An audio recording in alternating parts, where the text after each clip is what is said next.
Senhor Jesus, acolha esse paciente, assim como todos os outros pacientes, Senhor, da nossa cidade, do estado do Tocantins, do Brasil e do mundo, Senhor. Misericórdia, nós clamamos, nós te pedimos. E nós vamos agora dar a bênção, Dr. Macedo, toda a equipe da Unimed.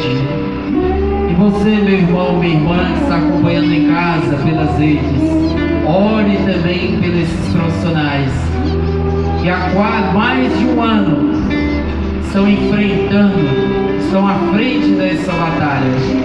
Que vocês não escureçam, que vocês pensem também, são irmãos, nós somos todos irmãos em Cristo.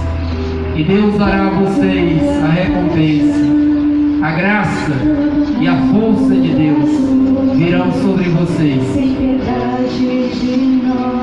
Doutor Rodrigo, Deus abençoe também, muita paz, todos os profissionais, com a bênção de Deus.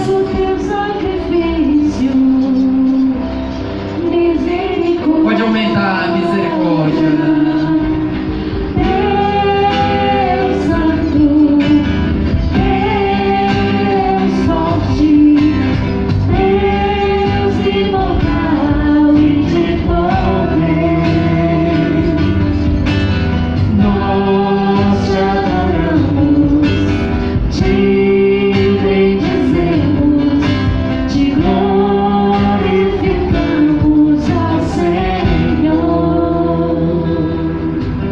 Senhor, nós queremos te agradecer, te glorificar.